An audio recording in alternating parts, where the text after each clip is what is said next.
तो सीधा प्रसारण आप देख रहे थे संसद भवन से। संसद के अंदर प्रधानमंत्री नरेंद्र मोदी इस वक्त उन्होंने लगभग 1 घंटे 40 मिनट तक लगातार उन्होंने अपनी बात रखी।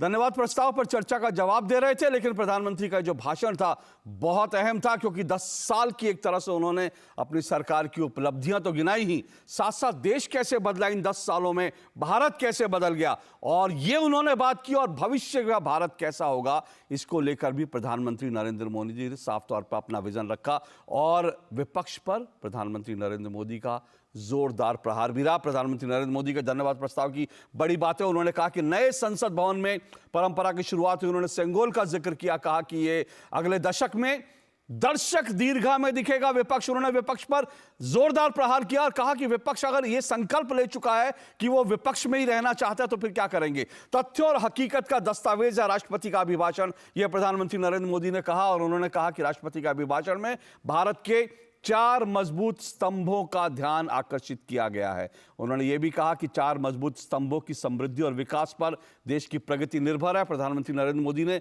अगले 1000 साल में भारत कैसा होगा, इसका उन्होंने खाका भी पेश किया। और इसी संदर्भ में 4 मजबूत स्तंभ जो हैं विकसित भारत के आधार बनेंगे, इनकी बात की। इनमें युवा शक्ति, नारी शक्ति, किसान और गरीबों की बात करी प्रधानमंत्री नरेंद्र मोदी ने। और साथ साथ जो है उनकी जो बड़ी बातें रहे, उन्होंने विपक्ष की हालत के लिए कांग्रेस को जिम्मेदार ठहराया। कहा कि कांग्रेस दरअसल परिवारवाद में उलझ कर रह गई है, देश को एक अच्छे और स्वस्थ विपक्ष की जरूरत है, लेकिन कांग्रेस जो है परिवारवाद में उलझ कर रह गई है। और परिवारवाद की भेंट जो है, कई विपक्षी जो योग्य नेता हैं, युवा नेता हैं, वो परिवारवाद की भेंट चढ़ गए।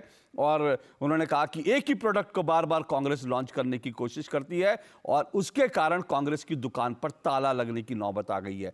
प्रधानमंत्री नरेंद्र मोदी ने कहा भारत दुनिया की तीसरी सबसे बड़ी अर्थव्यवस्था बनेगा, यह मोदी की गारंटी है। और तीसरे जो टर्म है, प्रधानमंत्री नरेंद्र मोदी ने कहा हमारे तीसरे टर्म में बनेगा। और उन्होंने यूपीए पर हमला भी बोला, कहा कि यह सरकार की उपलब्धियों के कारण हो रहा है, क्योंकि 2014 में यूपीए सरकार ने सपना दिखाया था कि तीसरी अर्थव्यवस्था बनेगा, लेकिन यह कहा था कि 30 साल में बनेगा, जबकि हम ये काम जो है 30 साल का इंतजार नहीं करें, क्योंकि भारत 30 साल तक इंतजार नहीं कर सकता। उन्होंने कहा आज देश की विकास की रफ्तार की कल्पना करना कांग्रेस के लिए संभव ही नहीं है। जो काम हमने 10 साल में किया उसके लिए कांग्रेस सरकार 100 साल ले रही थी, 60 साल ले रही थी, क्योंकि कांग्रेस ने देश के सामर्थ्य पर कभी विश्वास नहीं किया। पहले कार्यकाल में प्रधानमंत्री नरेंद्र मोदी ने कहा यूपीए सरकार के जो गड्ढे थे उन गड्ढों को भरा। दूसरे कार्यकाल में अहम काम किया। और तीसरा कार्यकाल जो है वो बहुत बड़े फैसलों का होगा। यह प्रधानमंत्री नरेंद्र मोदी ने कहा है कि तीसरा कार्यकाल बहुत बड़े फैसलों का होगा। एक तरह से उन्होंने संकेत दे दिया कि अगले कार्यकाल में देश में कुछ बड़ी चीजें, बड़े ऐलान होंगे। उन्होंने कहा कि अंग्रेजी शासन जो था उसके जो पुराने कानून से हटाने की भी उन्होंने बात की कि किस तरह से तर्क संगत, न्याय संगत पूरा जो है कानून को बनाया गया। नवनिर्मित रामलला मंदिर की बात उन्होंने कही और कहा, यह भी प्रधानमंत्री नरेंद्र मोदी ने कहा कि बीजेपी को 370 सीटें और एनडीए को 400 से ज्यादा सीटें मिलेंगी। और यह कहा कि जो तीसरा कार्यकाल होगा वो 1000 साल के भारत की भविष्य की जो है वो नींव रखेगा, आधारशिला रखेगा। प्रधानमंत्री नरेंद्र मोदी ने अपनी तमाम योजनाओं, जो एनडीए सरकार की जो योजनाएं थी उनकी बात की। रेडी पटरी वालों के लिए क्या किया, महिलाओं के लिए क्या किया, कैसे जो देश का आखिरी गांव था उसकी पूरी परिकल्पना, संकल्पना बदल कर उसको देश का पहला गांव बनाया। गरीबों के लिए कैसे समृद्ध उनको बनाने के लिए प्रतिबद्ध रही सरकार, उसकी उन्होंने बात करी। किसानों की बात करी, युवाओं की बात करी, गरीबों के कल्याण की बात करी। तो एक एक करके प्रधानमंत्री नरेंद्र मोदी ने अपनी सरकार की तमाम उपलब्धियों का जिक्र किया। कर्पूरी ठाकुर का जिक्र किया, कहा कि ओबीसी को लेकर कांग्रेस का, विपक्ष का क्या रवैया रहा, कि कर्पूरी ठाकुर को हटाने के लिए कांग्रेस ने क्या कुछ किया था, इसकी प्रधानमंत्री ने बात की। और 1 करोड़ लखपति दीदी होंगी, सोचिए गांव की अर्थव्यवस्था कैसे बदल जाएगी, उन्होंने ये बात कही। 10 वर्षों में 25 करोड़ लोग गरीबी रेखा से बाहर आए, प्रधानमंत्री नरेंद्र मोदी ने याद दिलाया। 80 करोड़ लोगों को मुफ्त अनाज की सुविधा दी जा रही है, ये उन्होंने याद दिलाया। अपनी सरकार की उपलब्धियों को एक एक करके याद दिलाया। विश्वकर्मा साथियों के बारे में जो सरकार कर रही है उसका भी प्रधानमंत्री नरेंद्र मोदी ने जिक्र किया। ये भी कहा कि पहली बार मछुआरों को किसान क्रेडिट कार्ड दिया गया। मछुआरों को लेकर सरकार की क्या नीति है, कैसे आगे बढ़ रही है, उसकी बात की। किसान सम्मान निधि की बात करी और यह भी कहा कि कैसे झूठा नैरेटिव विपक्ष फैलाता रहा किसान सम्मान निधि को लेकर कि मोदी सरकार आएगी तो पैसा वापस ले लेगी। स्टार्टअप की बात करी, यूनिकॉर्न की बात करी कि स्टार्टअप और यूनिकॉर्न कैसे देश को और देश के युवाओं को बदल रहे हैं। डिजिटल इंडिया कैसे एक हकीकत बन गया है, युवाओं के लिए कैसे रोजगार के अवसर बन रहे हैं, कैसे 44 लाख करोड़ रुपए जो है वो इंफ्रास्ट्रक्चर में पंप किए गए। उन्होंने ये भी कहा, घोटालों की बात की, कहा पहले सदन का पूरा ध्यान जो है घोटालों की बात होता थे, लेकिन अब ईडी ने 1 लाख करोड़ की संपत्ति पकड़ी है अब तक और लगातार जो है इतने बड़े बड़े घोटालों को पकड़ा जा रहा है। और ये भी कहा कि देश सुरक्षित हुआ है। कश्मीर का जिक्र करते हुए कहा, पंडित नेहरू की बात की और कहा कि उनकी जो गलत नीतियां थी उसके कारण देश को बहुत कुछ चुकाना पड़ा। ये भी कहा, सेना की जो पराक्रम की बात की, कहा कि नेहरू जी की जो गलतियां थी उसकी खामियाजा देश को भुगतना पड़ा। नेहरू जी का जिक्र करते हुए ये भी याद दिलाया कि कैसे नेहरू जी और कांग्रेस लगातार महंगाई की बात करते थे लेकिन महंगाई हटाने के लिए कुछ नहीं किया। और ईडी को लेकर भी उन्होंने कहा कि पहले सदन में पूरा समय घोटालों की चर्चा में जाता था, भ्रष्टाचार की चर्चा में जाता था, लेकिन अब कार्रवाई हो रही है। साथ साथ उन्होंने कहा विपक्ष उनके ऊपर जो भी हमले कर रहा है करता रहे, वो लगातार ईंट पत्थर फेंकेंगे, लेकिन इन ईंट पत्थरों से प्रधानमंत्री नरेंद्र मोदी ने कहा कि मैं विकसित भारत की नींव रखूंगा। ये प्रधानमंत्री नरेंद्र मोदी ने आज के भाषण में कहा। शेखर अय्यर हमारे साथ जुड़ रहे हैं, वरिष्ठ पत्रकार शेखर अय्यर इस वक्त जुड़ चुके हैं। प्रोफेसर अश्विनी महाजन आर्थिक मामलों के विश्लेषक हैं, वो भी जुड़ चुके हैं। सबसे पहले शेखर अय्यर जी, आज का भाषण करीब 1 घंटे 40 मिनट, 10 का दम था। 10 साल में देश कैसे बदला उसकी बात थी, लेकिन सिर्फ 10 साल की बात नहीं थी, अगले 1000 साल में कैसे भारत की नींव रखी जाएगी उसकी बात थी। और प्रधानमंत्री नरेंद्र मोदी का आत्मविश्वास, वो कह रहे हैं कि 370 सीटें बीजेपी को मिलेंगी, एनडीए 400 प्लस। क्या कहेंगे आज के इस भाषण पर?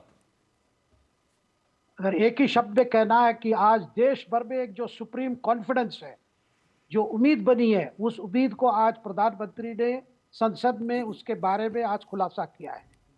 चारों ओर आप जाइए, यही बात आ रही है कि देश आगे बढ़ रहा है, अच्छी दिशा में बढ़ रहा है, चीजें बदल रही हैं और आने वाले समय में भविष्य बहुत उज्जवल रहेगा। और इसीलिए प्रधानमंत्री ने आज जितनी बातें रखी, सब में आपने देखा होगा पूरा पॉजिटिव है।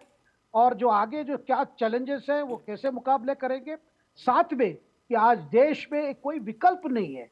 जिस तरह ऑपोजिशन की रवैया रही है, जब देश के हित में कई अच्छी अच्छी बात भी की जाती है तो उनका हमेशा एक ही रिस्पॉन्स है, वो कैंसल।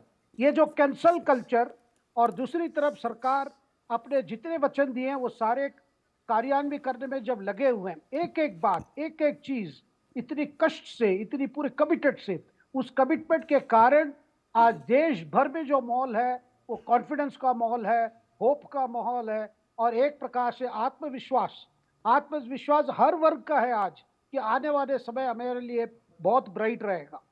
अशोक जी, बिल्कुल जाहिर सी बात है, आत्मविश्वास। और जो उन्होंने ये भी कहा, जिस तरह से विपक्ष लगातार हमले कर रहा है, प्रधानमंत्री नरेंद्र मोदी ने कहा कि आप मुझ पर जितने ईंट मारो, जितने पत्थर मारो, मैं इन ईंटों को भारत के विकास की नींव में इस्तेमाल कर लूंगा। और कहा कि मां भारती के लिए, मां भारती के विकास के लिए, मां भारती के आगे बढ़ने के लिए विपक्ष का सहयोग भी मांगा। हमारे संवाददाता इस वक्त संसद भवन से ऋषि कुमार हमारे साथ जुड़ रहे हैं। अश्विनी जी, आऊंगा आपके पास, शेखर जी आपके पास आऊंगा, बने रहेगा। इस वक्त सीधा संसद भवन चल रहा है, हमारे संवाददाता ऋषि कुमार हमारे साथ जुड़े हैं। ऋषि, ये 17वीं लोकसभा के अंदर प्रधानमंत्री नरेंद्र मोदी का संभवतः ये आखिरी भाषण माना जाना चाहिए और भाषण उनका 17वीं लोकसभा का आखिरी भाषण था, लेकिन भविष्य के हिसाब से और 10 साल की उपलब्धियों का पूरा खाका था। और जैसे ही उनका भाषण खत्म हुआ, किस तरह से सत्ता पक्ष के सदस्यों में जो उत्साह का संचार कर दिया, देर तक लोग खड़े होकर ताली बजाते रहे। और मुझे लगता है हाल फिलहाल में, वैसे तो प्रधानमंत्री नरेंद्र मोदी जो हैं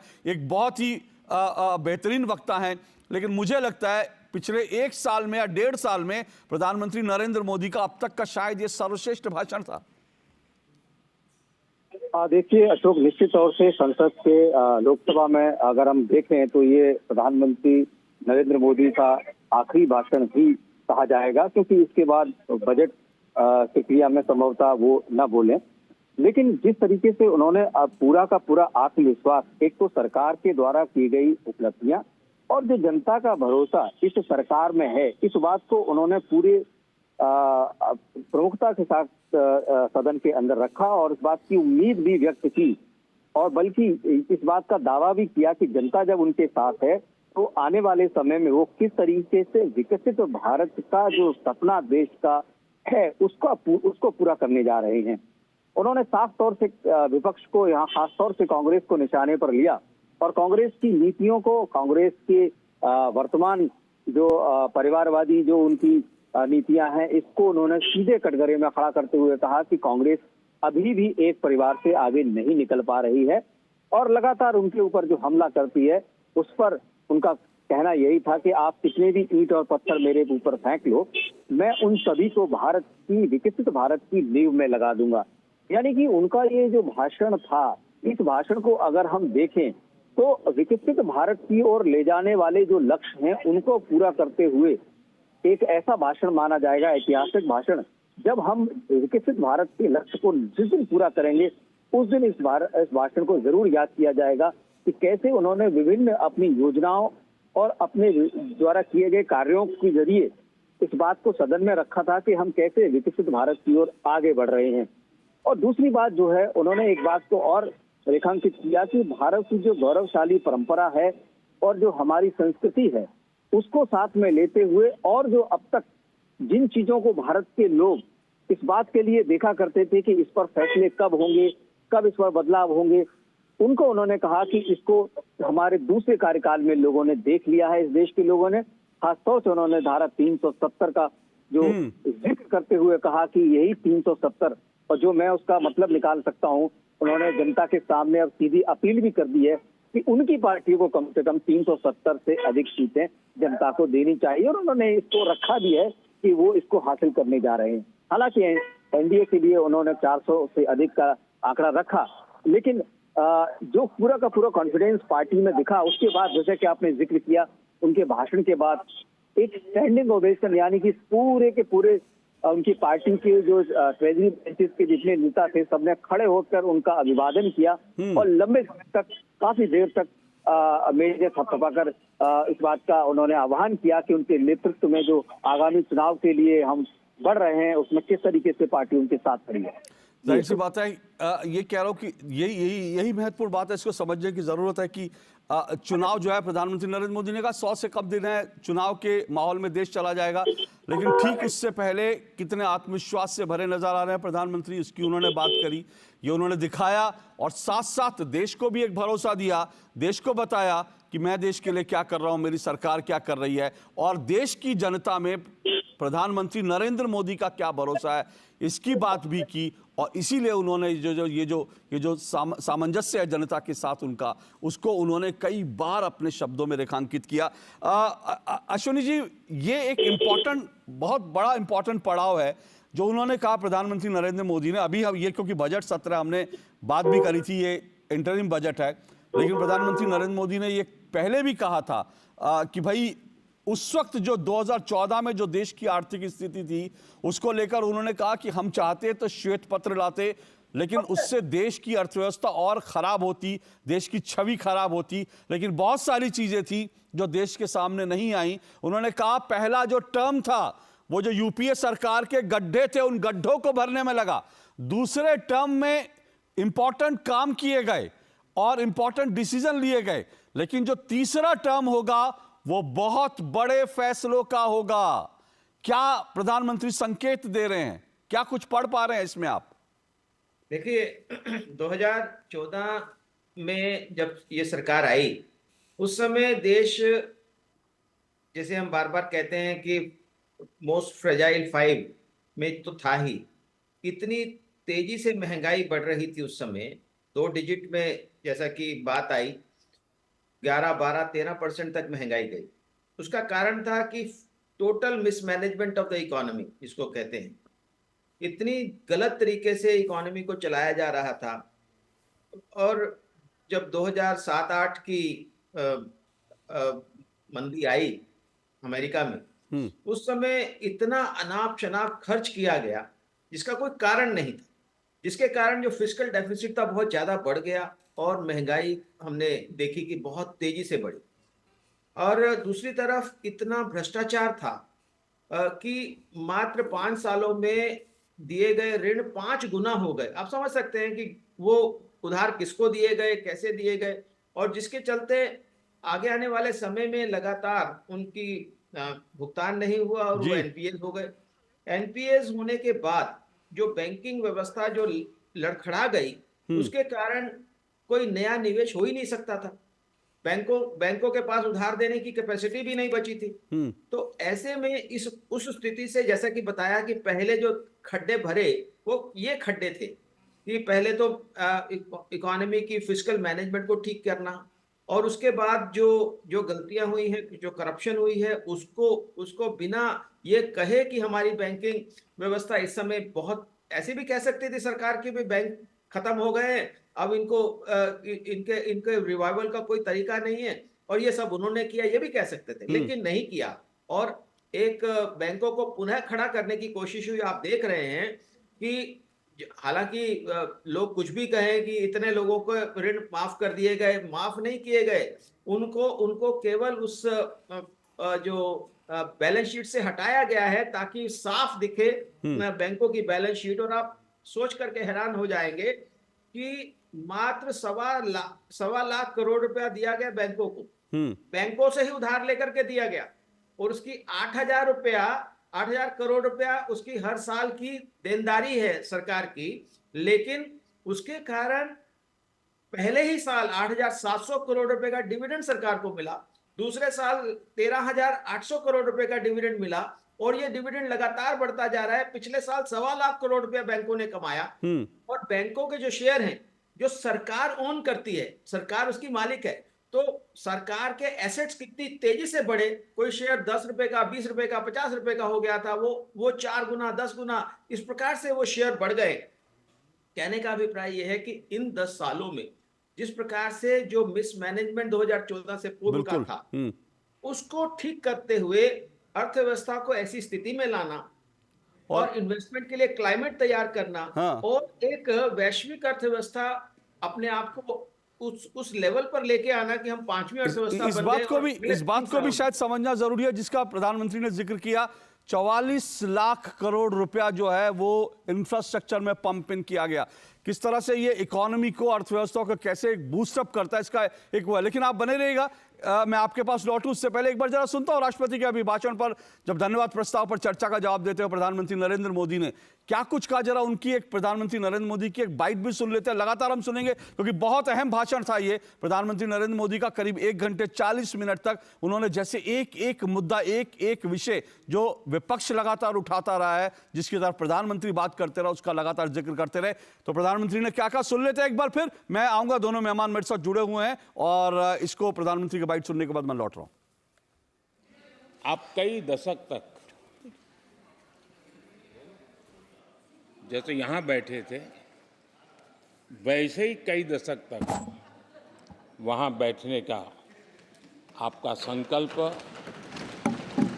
और जनता जनार्दन तो ईश्वर का रूप होती है,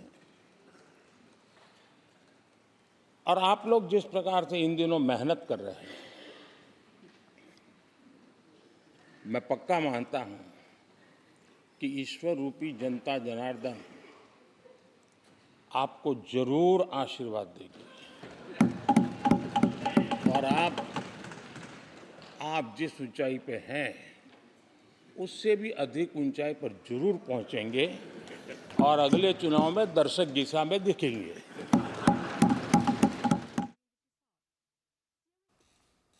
तो प्रधानमंत्री ने कहा कि वे विपक्ष के संकल्प की सराहना करते हैं। दरअसल यहां प्रधानमंत्री विपक्ष पर चुटकी ले रहे थे। उन्होंने कहा विपक्ष के संकल्प की सराहना करते हैं। उनके भाषण से विश्वास पक्का हो गया कि लंबे अरसे तक उन्होंने विपक्ष में रहने का संकल्प ले लिया। विपक्ष ने जो संकल्प लिया है उसकी सराहना करता हूं। उनके भाषण के एक एक बात से मेरा और देश का विश्वास पक्का हो गया है कि इन्होंने लंबे अरसे तक वहां रहने का संकल्प ले लिया।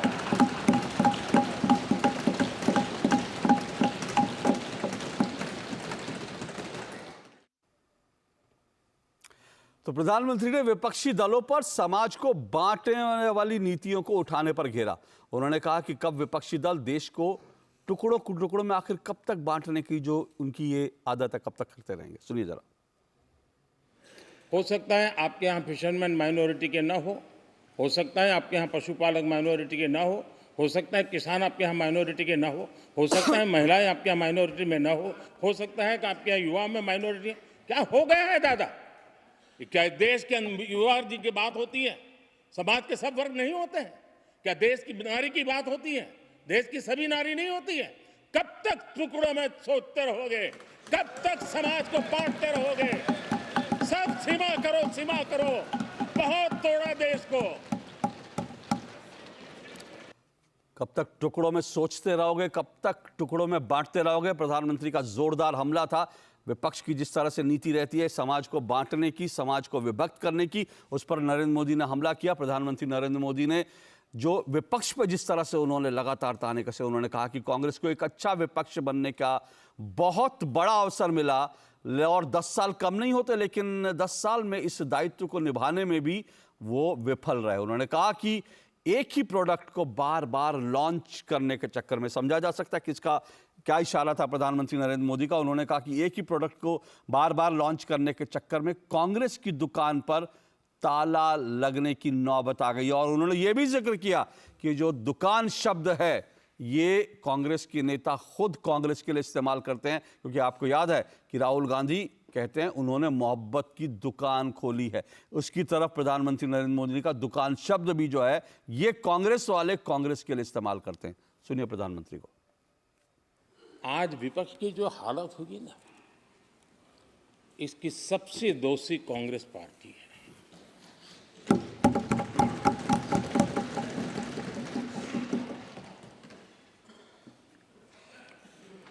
कांग्रेस को एक अच्छा विपक्ष बनने का बहुत बड़ा अवसर मिला और 10 साल कम नहीं होते, लेकिन 10 साल में उस दायित्व को निभाने में भी वे पूरी तरह विफल गए।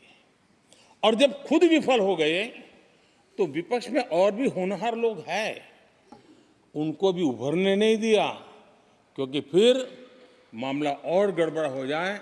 इसलिए हर बार यही करते रहे कि और भी विपक्षी जो तेजस्वी लोग हैं उनको दबा दिया जाए। एक छोटा सा ब्रेक लेते हैं। तो प्रधानमंत्री नरेंद्र मोदी ने आज का जो भाषण था बहुत इंपॉर्टेंट, बहुत अहम, और इसमें बहुत सारे मुद्दे उन्होंने उठाए और सारे सवालों के भी जवाब दिए। 10 साल की बात की, बीते 10 साल का उन्होंने उपलब्धियां गिनाई, लेकिन अगले 1000 साल के संकल्प जो हैं वो क्या हैं उसका जिक्र किया। ये चर्चा जारी रहेगी, बने रहिए मेरे साथ। इस छोटे से ब्रेक के बाद लौट रहा हूं।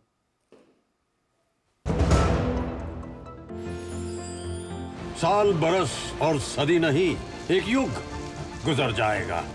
उम्र न पूछो वंडर की, जब फर्क नजर आएगा। वंडर सीमेंट, फर्क नजर आएगा। गोल्डी छोले मसाले, जहाँ जाए रिश्ते बनाए, जहाँ जाए रिश्ते बनाए, गोल्डी मसाले। यार लड्डू हम यहाँ बैठे बैठे पैसे बना सकते हैं।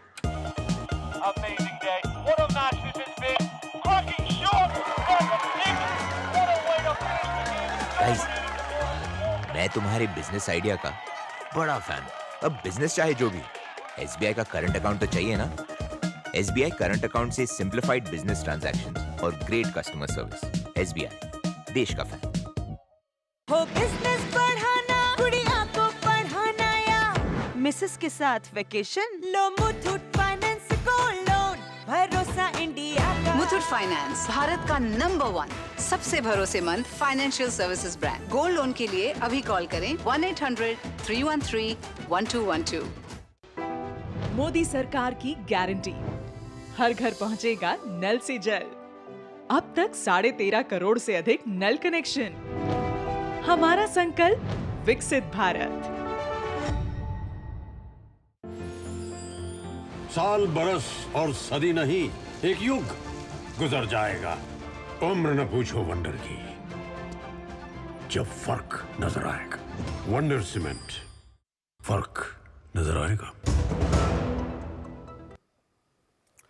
तो प्रधानमंत्री नरेंद्र मोदी का जो अब से कुछ देर पहले उनका लोकसभा में जो भाषण था, राष्ट्रपति के अभिभाषण पर धन्यवाद प्रस्ताव पर चर्चा देते हुए, उसी पर हम बने हुए हैं। और प्रधानमंत्री नरेंद्र मोदी बीते कुछ समय से आपने देखा होगा लगातार उन्होंने लाल किले से भी यह मुद्दा उठाया था। दो मुद्दों को बार बार उठा रहे हैं, एक वो भ्रष्टाचार और दूसरा परिवारवाद। उनके आज के भाषण में भी भ्रष्टाचार और परिवारवाद को लेकर के जो उनका एक राजनीतिक संकल्प है वो साफ तौर पर दिखा। परिवारवादी राजनीति पर कटाक्ष करते हुए प्रधानमंत्री नरेंद्र मोदी ने कहा, इस मुद्दे पर उन्होंने चर्चा करने का आह्वान किया। उन्होंने कहा कि कुछ दलों के कामकाज में सिर्फ परिवार के लोग ही हावी रहते हैं। साफ तौर पर निशाना कांग्रेस की तरफ था। हम किस परिवारवाद की चर्चा करते हैं? अगर किसी परिवार में अपने बलबूते पर जन समर्थन से एक से अधिक अनेक लोग अगर राजनीतिक क्षेत्र में भी प्रगति करते हैं, उसको हमने कभी परिवारवाद नहीं कहा है। हम परिवारवाद की चर्चा वो करते हैं जो पार्टी परिवार चलाता है, जो पार्टी परिवार के लोगों को प्राथमिकता देती है, जो पार्टी के सारे निर्णय परिवार के लोग ही करते हैं, वो परिवारवाद है। न राजनाथ जी की कोई पॉलिटिकल पार्टी है, न अमित शाह की कोई पॉलिटिकल पार्टी है। देश के लोकतंत्र के लिए परिवारवादी राजनीति, पारिवारिक पार्टियों की राजनीति, ये हम सबकी चिंता का विषय होना चाहिए। प्रधानमंत्री नरेंद्र मोदी ने कहा कि कांग्रेस का विश्वास सिर्फ एक परिवार पर ही रहा है। एक परिवार के आगे वे कुछ सोच नहीं सकते, न देख सकते हैं। कुछ दिन पहले उन्होंने विपक्ष की जो एकता थी, विपक्षी एकता जो इंडिया अलायंस बनाने की जो कोशिश हुई थी, उस पर भी उन्होंने कहा कि कुछ दिन पहले भानुमति का कुनबा जोड़ा, लेकिन फिर एकला चलो रे करने लग गए। कांग्रेस का विश्वास हमेशा सिर्फ एक परिवार पर रहा है। एक परिवार के आगे वो न कुछ सोच सकते हैं, न कुछ देख सकते हैं। कुछ दिन पहले भानुमति का कुनबा जोड़ा,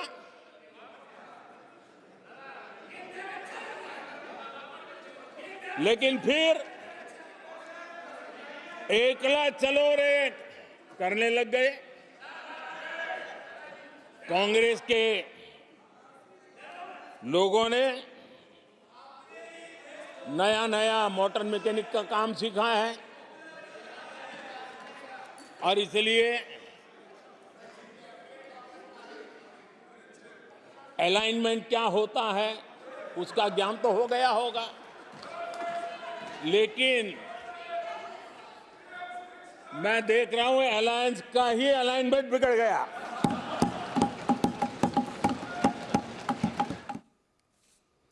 तो विपक्षी अलायंस पर हमला किया और कहा कि विपक्षी जो अलायंस का जो अलाइनमेंट है वो बिगड़ गया। कुछ दिन पहले आपने देखा होगा प्रधानमंत्री नरेंद्र मोदी जो इशारा जो कर रहे थे वो समझा जा सकता है राहुल गांधी कभी मोटर मैकेनिक के पास, कभी जो है मोटरसाइकिल जो रिपेयर करने वाले उनके बीच बैठ करके उनसे चर्चा कर रहे थे, उनका काम सीखने की कोशिश कर रहे थे। कांग्रेस इस तरह से उनको प्रोजेक्ट कर रही थी और प्रधानमंत्री नरेंद्र मोदी ने कहा अलाइनमेंट तो शायद सीख लिया होगा नया नया, लेकिन अभी जो है विपक्षी अलायंस का अलाइनमेंट है वही बिगड़ गया, वही खराब हो गया।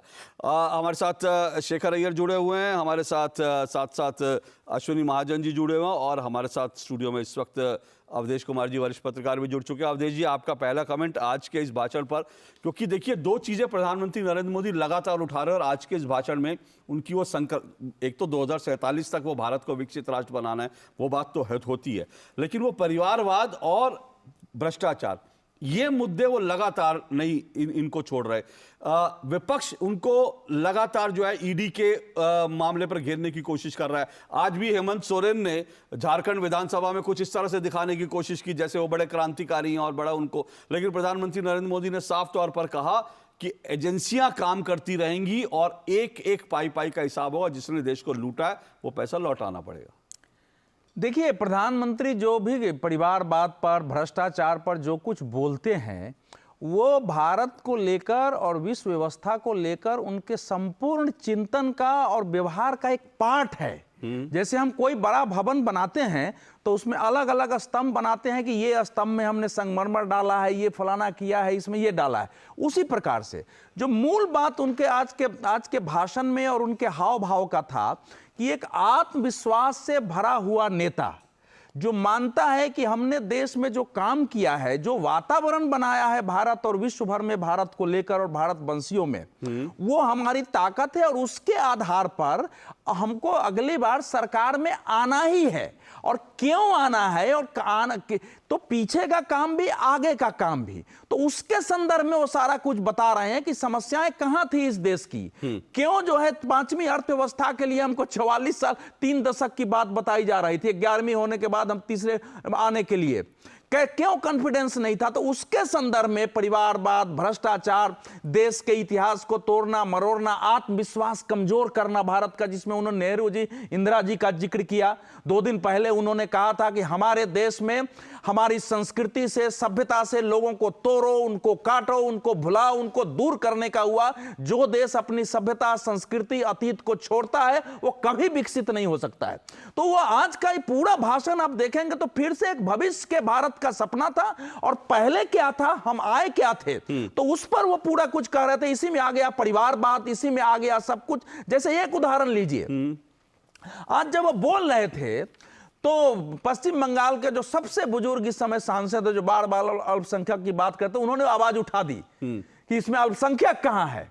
उसके बाद जो उन्होंने आवाज उठाई कि इतने सालों से आप लोग यही कर रहे हो, क्या जो युवा की बात होती है उसमें अल्पसंख्यक युवा नहीं है, क्या महिला है उसमें अल्पसंख्यक महिला नहीं है, क्या किसान है उसमें अल्पसंख्यक किसान नहीं है, क्या कारीगर है उसमें अल्पसंख्यक किसान नहीं है। आप लोग देश को इसी तरह तोड़ते रहोगे, कब तक तोड़ोगे देश को। उसके कारण हमारे देश का विकास अवरुद्ध रहा है, देश उससे बाहर निकल गया है। तो ये जो सारी नीतियां थी अभी तक परिवार की, और आप जानते हैं कि ये तो बिल्कुल स्पष्ट हो गया है कि जिस प्रथम परिवार के शाही परिवार वो कह रहे थे, उसमें प्रधानमंत्री नेहरू भी काबुल में बाबर की मजार पर गए, इंदिरा गांधी भी बाबर के मजार पर गई, राजीव गांधी बाबर के मजार पर गए, राहुल गांधी भी बाबर के मजार पर गए। और नटवर सिंह ने अपनी किताब में लिखा है कि इंदिरा जी जब खड़ी थी तो मैं अंदर से गदगद था, इंदिरा जी एकदम भाव विह्वल हो गई, क्योंकि देखो हम तो अपने इतिहास से कट गए, मतलब आज तक हम आए ही नहीं है। तो ये हिस्ट्री जो वो थी ना, तो प्राइम मिनिस्टर ओवरऑल बता रहे हैं कि देश अब उस मानस से बाहर निकला है, देश में आत्मविश्वास भर गया है, सरकार की भूमिका उसको आत्मविश्वास बढ़ाने में, सहयोग करने में है। और जो कुछ अब इस देश को चाहिए वो कुछ इंफ्रास्ट्रक्चर के लेवल पर, चाहे मुद्रा योजना के स्तर पर हो, चाहे बाकी सब चीजों में देश उस आगे बढ़ रहा है। तो एक आत्मविश्वास से भरे हुए भविष्य के भारत का, जो जिसका आर्थिक विकास केवल शुष्क नहीं है, वो सभ्यता, संस्कृति, अपनी सनातन व्यवस्था के साथ, सभ्यता के साथ जुड़ी हुई है। और लोगों में जो आत्मस्मृति थी उससे निकल करके लोग अब अपने अतीत इतिहास को खोज के उसके अनुसार देश को देखना चाहते हैं। जो भविष्य के भारत, शेखर जी, क्योंकि आपने बीजेपी को एक पत्रकार के रूप में दशकों से कवर किया है, इसलिए मैं आपसे सवाल पूछा कि आज प्रधानमंत्री के भाषण में 370 की बात थी और राम मंदिर की बात थी। ये 2 ऐसे वैचारिक मुद्दे हैं जो बीजेपी के जन्म के साथ ये बीजेपी के वादे रहे हैं, बड़े चुनावी वादे रहे हैं।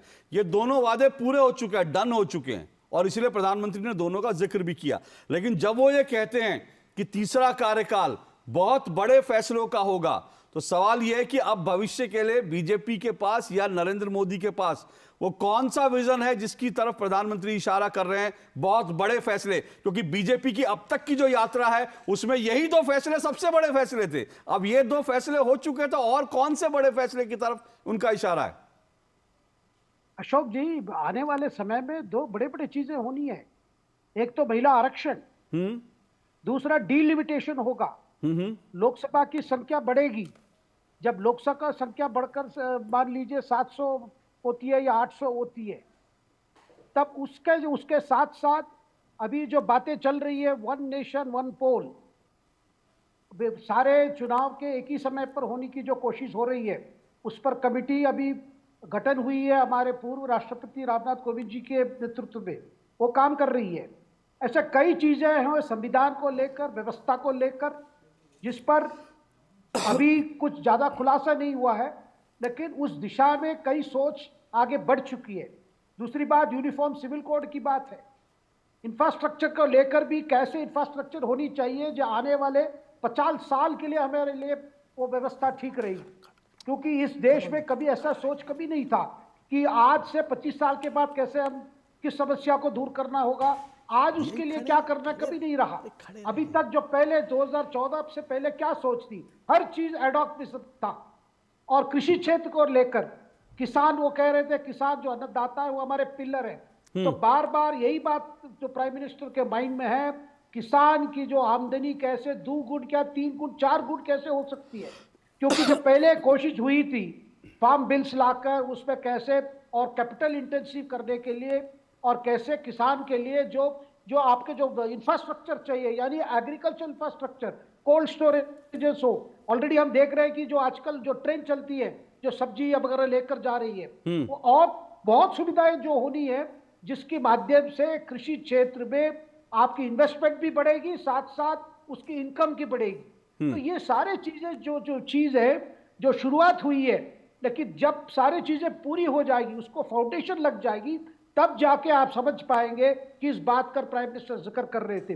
देखिए ये 10 साल में जो अग्नि परीक्षा कम नहीं थी, हर बार हर चुनौती, हर बड़े फैसले को लेकर क्या क्या नहीं हुआ है इस देश में, किस तरह विपक्ष जो जानता है कि समस्या क्या है, उसकी हल क्या है, फिर भी केवल ऑपोजिशन सेक के लिए कई रुकावट उन्होंने पैदा की। नंबर 1। नंबर 2, जैसे आज प्राइम मिनिस्टर कह रहे थे, ये जो कैंसल कल्चर है कि आप कोई भी नई चीज हो, अच्छी चीज हो, वो उसको तुरंत आप इसको कैंसिल कर दो, उसके बारे में गलतफहमी उसको ये करो, मतलब फैलाओ।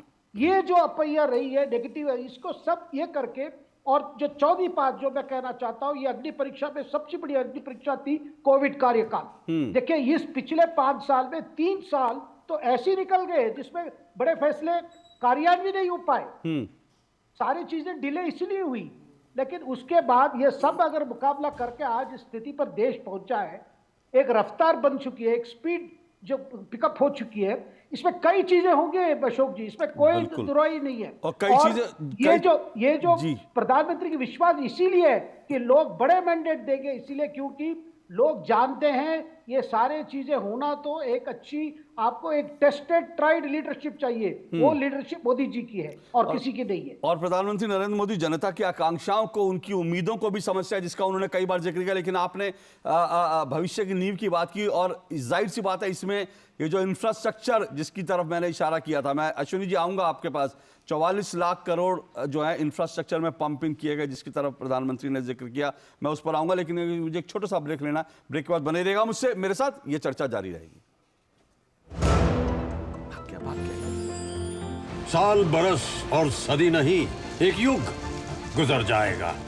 उम्र न पूछो वंडर की, जब फर्क नजर आएगा। वंडर सीमेंट, फर्क नजर आएगा। गोल्डी छोले मसाले, जहाँ जाए रिश्ते बनाए, जहाँ जाए रिश्ते बनाए, गोल्डी मसाले।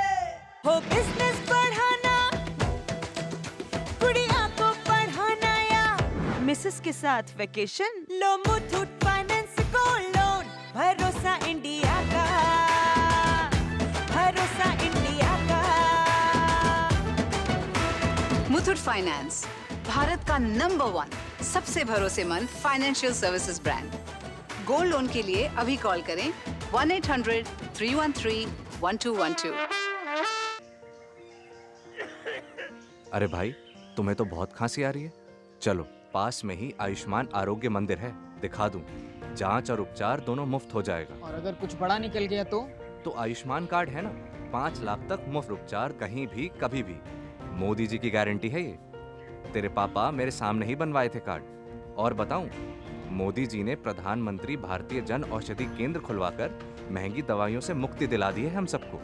यहाँ दवाइयाँ सस्ती और अच्छी मिलती हैं। ये तो जानता हूँ, पापा भी वहीं से दवाई लेते हैं। देखा, सबको उत्तम स्वास्थ्य सेवा सुविधा देने की मोदी जी की गारंटी। करोड़ों लोग लाभ ले रहे हैं, आओ हम भी लें। मोदी की गारंटी यानी हर गारंटी पूरा होने की गारंटी। महंगे इलाज की छुट्टी, मोदी की गारंटी। साल बरस और सदी नहीं, एक युग गुजर जाएगा। उम्र न पूछो वंडर की, जब फर्क नजर आएगा। वंडर सीमेंट, फर्क नजर आएगा। ये विशेष कार्यक्रम आप देख रहे हैं 10 कदम। प्रधानमंत्री नरेंद्र मोदी का जो 10 साल का कार्यकाल था, उस 10 साल के कार्यकाल में आज ये सरकार उस पड़ाव पर है जहां 10 साल का उसने कार्यकाल पूरा कर लिया है और 17वीं लोकसभा का कार्यकाल अपने अंतिम समय में, अंतिम चरण में है। और लोकसभा चुनाव बहुत दूर नहीं है और आज ऐसे मौके पर प्रधानमंत्री नरेंद्र मोदी ने लोकसभा में राष्ट्रपति के अभिभाषण पर धन्यवाद प्रस्ताव पर का उत्तर देते हुए अपनी बात रखी। करीब 1 घंटा 40 मिनट प्रधानमंत्री नरेंद्र मोदी बोले और साफ तौर पर उन्होंने कहा जो पहला उनका कार्यकाल था, नरेंद्र मोदी सरकार का जो पहला कार्यकाल था वो गड्ढे भरने का था, यूपीए सरकार के जो गड्ढे थे। दूसरे जो कार्यकाल था उसमें कुछ बड़े फैसले हुए और उन्होंने कहा कि जो तीसरा कार्यकाल होगा वो बहुत बड़े फैसलों का होगा। क्या प्रधानमंत्री नरेंद्र मोदी का संकेत है और किस तरह से इन 2 कार्यकालों की बात चल रही है, कैसे एक नींव रखी गई एक विकसित भारत की, भारत को तीसरी सबसे बड़ी अर्थव्यवस्था बनाने के लिए किस दिशा में हम आगे बढ़ रहे हैं, इन सब पर चर्चा कर रहे हैं। 3 मेहमान मेरे साथ जुड़े हुए हैं, मेरे साथ स्टूडियो में जुड़े हुए हैं अवधेश कुमार जी वरिष्ठ पत्रकार हैं, शेखर अय्यर जी वरिष्ठ पत्रकार हमारे साथ जुड़े हुए हैं, अश्विनी महाजन जी आर्थिक मामलों के जानकार हैं, वो मेरे साथ जुड़े हुए हैं। अश्विनी जी, जो एक भविष्य के जब भारत की बात कर रहे हैं जिसकी तरफ प्रधानमंत्री कर रहे हैं और वो पूरी तरह से कॉन्फिडेंट दिख रहे हैं, उनको इफ एंड बट नहीं है, बल्कि बड़ी एक ये भी कंपैरिजन करना चाहिए। मैं किसी नेता का कंपैरिजन अगर नहीं भी करें तो भी ये समझ में आता है कि आज़ादी के बाद जिस तरह के जिन भाषणों की उन्होंने जिक्र किया, लाल किले से जो भाषण लगातार दिए गए, चाहे वो भारतीयों को लेकर उन्होंने कहा, पंडित जवाहरलाल नेहरू ने कहा कि भारत के लोग मेहनती नहीं होते, बाकी दूसरे लोग बड़े मेहनती होते हैं, बड़े वो उनमें जज्बा होता है काम करने का। महंगाई को लेकर लगातार जो है पहले भी वही बात, बाद में भी वही बात, लेकिन यहाँ पर प्रधानमंत्री 1000 साल के विजन की बात कर रहे हैं। तो मुझे लगता है कि दूरदर्शी नेता, अगर कोई व्यक्ति 1000 साल का भारत देख रहा है तो शायद असली दूरदर्शी नेता कैसा होता है, क्या कैसे हो सकते हैं, उसकी हम कल्पना कर सकते हैं। लेकिन जो इंफ्रास्ट्रक्चर की बात वो करते हैं, क्योंकि सिर्फ ये नहीं, सपने नहीं, संकल्प भी होना चाहिए। आप सपने तो देख सकते हैं कि भारत को विश्व गुरु बनाएंगे, भारत को विकसित राष्ट्र बनाएंगे, तीसरे सबसे बड़ी अर्थव्यवस्था बना लेंगे, लेकिन उसके लिए एक आपको नींव रखनी पड़ती है। और शायद वो नींव जो है जिसकी तरफ बार बार मैं बात कर रहा हूं, इंफ्रास्ट्रक्चर, जिसमें 44 लाख करोड़ रुपए जो है पंप किए गए। क्या कहेंगे आप सर? देखिए, जो यूपीए की सरकार थी उस समय जो ज्यादा ध्यान उन लोगों का रहता था कि किसी ना किसी तरीके से रेवेन्यू एक्सपेंडिचर पूरा हो जाए, यानी कैपिटल एक्सपेंडिचर लगातार कम ही रहा। यदि आप पिछले उनके 10 सालों के अगर आप बजट उठा करके देखें तो बहुत ही कम कैपिटल एक्सपेंडिचर हुआ, जिसके कारण आपने देखा कि इंफ्रास्ट्रक्चर प्रोजेक्ट्स लगातार रुके रहे, अन्य कारणों से भी रुके रहे। लेकिन इस सरकार के दौरान इंफ्रास्ट्रक्चर में इतना ज़्यादा पंप किया गया पैसा और आप उसका असर देख रहे हैं, कितनी तेजी से सड़कें बनी, पुल बने, रेलवे में इंफ्रास्ट्रक्चर का निर्माण हुआ, जो वाटरवेज बने, एयरपोर्ट्स बने, 74 से 149 एयरपोर्ट्स, इन सब से कारण जो कनेक्टिविटी बनती है और बहुत तरह के कॉरिडोर्स बन रहे हैं और उसके कारण जो लॉजिस्टिक कॉस्ट कम होती है, उसका एक बड़ा लाभ देश को मिलता है कि चीजें जो हम कॉम्पिटिटिवनेस है हमारी, जो हमारे जो खर्च जो सामान हम बनाते हैं उस पर कितना लागत आती है, उसके ऊपर तो उसकी जो लॉजिस्टिक कॉस्ट पहले 15% 14-15% होती थी, इस सरकार ने उसे 6 से 7% लाने का लक्ष्य रखा है। तो उसके कारण जो हमारे कॉम्पिटिटिवनेस बढ़ने के कारण हमारे एक्सपोर्ट्स बढ़ेंगे, इंपोर्ट्स कम होंगे, उसका भी एक हमें हिसाब रखना पड़ेगा। उसके कारण देश में इन्वेस्टमेंट ज़्यादा आता है, उसके कारण हमारे देश में अदरवाइज विकास ज़्यादा होता है। एक बात है, ये फिजिकल इंफ्रास्ट्रक्चर की बात हम कर रहे हैं, लेकिन इसके बाद हमें भूलना नहीं चाहिए कि देश में इस लंबे 60-70 साल के जो शासन के चलते जो गरीबी बढ़ती गई, इतनी बड़ी संख्या में लोग कच्चे घरों में रहते थे, पीने का पानी नहीं है, बिजली नहीं है, सैनिटेशन की प्रॉपर व्यवस्था नहीं है। एलपीजी कनेक्शन तो केवल अमीरों के हाथ में ही, जो मध्यम वर्ग था उनके हाथ में ही था, लेकिन गरीब के पास एलपीजी कनेक्शन जाना, 3 करोड़ ग्रामीण घरों का निर्माण होना, 1 करोड़ शहरी घरों का निर्माण होना। आप कल्पना कीजिए, जो कच्चे घर में रहता है उसके पास कोई भी सुविधा नहीं है, और उस सुविधा न होने के कारण उसका जीवन किस प्रकार का है, जिस प्रकार से उसका ज्यादा से ज्यादा समय अपनी मूलभूत आवश्यकताओं की जुगाड़ करने में लगा रहता है, किसी का पानी चू रहा है, किस प्रकार से, इस प्रकार की परिस्थितियां जब होती हैं तो देश उन गरीबों के, उन जो आम जनता के कंट्रीब्यूशन की अपेक्षा नहीं कर सकता। लेकिन जब हम उनको इन चीजों से एक बार मुक्ति दिला देते हैं, इस प्रकार की समस्याओं से मुक्ति दिला सकते हैं, तो आप देखिए कि ग्रामीण क्षेत्रों में महिलाओं का कितना योगदान, महिला की जब हम बात करें, कितना योगदान वो अपने घर में, अपने काम में दे सकती हैं। आप उसका हिसाब लगाएं तो उसका असर जो कुल मिलाकर के हमारी अर्थव्यवस्था पर पड़ेगा, जो ग्रोथ पर पड़ेगा, जो इक्वालिटी आई रही है, यानी जो गरीब है, अब आप ये देखिए कि जिसको एलपीजी कनेक्शन मिल गया तो गरीब और अमीर का भेद मिट गया यहाँ। बिल्कुल। जिसको पक्का घर मिल गया तो उसका शहर, जो गांव में रहने वाले दूसरे लोग हैं पक्के घर में रहते हैं, अमीर लोग हैं, और जो गरीब है उसको भी पक्का घर मिल गया। यानी तो ये चीज समझने वाली बात है कि भाई ऐसा नहीं इंफ्रास्ट्रक्चर बन रहा है तो सड़कें बन रही है, वाटरवेज और रेल का विकास हो रहा है। आम लोगों की जिंदगी में जो परिवर्तन आ रहा है वो भी एक इंपॉर्टेंट, बहुत बड़ा फैक्टर होता है। अगर रेल के डिब्बे आपके सुविधाजनक है, जानते हैं हम ज्यादातर भारत के लोग जो हैं, लेकिन उन्होंने साथ साथ ये भी बताया कि कितने एयरपोर्ट बन रहे हैं, कितने नए विमान खरीदे जा रहे हैं, और उसमें कितना एक्सपेंशन, कितने पायलट्स की जरूरत। हाँ जी, 1000 विमान। हाँ, 1000 विमान। यस, नहीं कर सकते हैं कि कोई देश, अमेरिका समेत कोई देश ऐसा नहीं है जिसने कभी एक समय में 1000। और अश्विनी जी वो भी तब जबकि हमने देखा कितनी एयरलाइन जो है पिछले कुछ समय में एयरलाइन जो है बंद होती है, उसके बाद आज अगर भारत की एयरलाइन 1000 विमान खरीद रही हैं तो ये दिखा रहा है कि भारत किस रफ्तार में आगे बढ़ रहा है। मैं ये भी कहूंगा, अब मैं ये चर्चा जारी रखूं, लेकिन प्रधानमंत्री नरेंद्र मोदी ने जो इंपॉर्टेंट बात ये भी कही, उन्होंने अपनी 3 साल की जो उनकी सरकार का जो तीसरा कार्यकाल है उसकी उन्होंने बात की, कहा कि अब वो ज्यादा दूर नहीं है, यानी कितने आत्मविश्वास से भरे नजर आए। उन्होंने कहा सिर्फ 100 से 125 दिन बाकी हैं, और इसके साथ साथ प्रधानमंत्री नरेंद्र मोदी ने विश्वास जताया कि एनडीए 400 के पार पहुंच जाएगी और भाजपा को 370 सीटें जरूर मिलेंगी। भगवान राम, आदरणीय अध्यक्ष जी, भगवान राम न सिर्फ अपने घर लौटे बल्कि एक ऐसे मंदिर का निर्माण हुआ जो भारत की महान सांस्कृतिक परंपरा को नई ऊर्जा देता रहेगा। और आदरणीय अध्यक्ष जी, अब हमारी सरकार का तीसरा कार्यकाल भी बहुत दूर नहीं है। ज्यादा से ज्यादा 100-125 दिन बाकी है,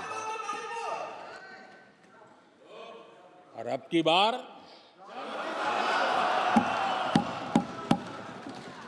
पूरा देश कह रहा है, अब की बार खड़गे जी भी कह रहे हैं। लेकिन अध्यक्ष जी, मैं आमतौर पर ये आंकड़े के चक्कर में नहीं पड़ता, लेकिन मैं देख रहा हूं देश का मिजाज एनडीए को तो 400 पार करवा ही के रहेगा, लेकिन भारतीय जनता पार्टी को 370 सीट अवश्य देगा।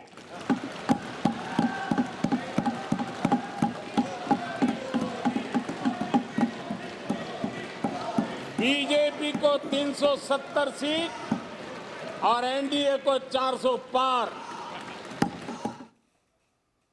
बीजेपी को 370 सीट, एनडीए को 400 पार, ये प्रधानमंत्री नरेंद्र मोदी कह रहे हैं। और उन्होंने पिछले हफ्ते ही जो संसद में हुआ था, जिस तरह से मल्लिकार्जुन खड़गे कांग्रेस अध्यक्ष ने बार बार कहा अब की बार 400 पार, उसका भी उन्होंने जिक्र किया। उस वक्त प्रधानमंत्री नरेंद्र मोदी सदन में मौजूद थे, जोरदार उन्होंने ठहाका लगाया जब ये शब्द 400 पार का शब्द जो है मल्लिकार्जुन खड़गे के मुंह से निकला।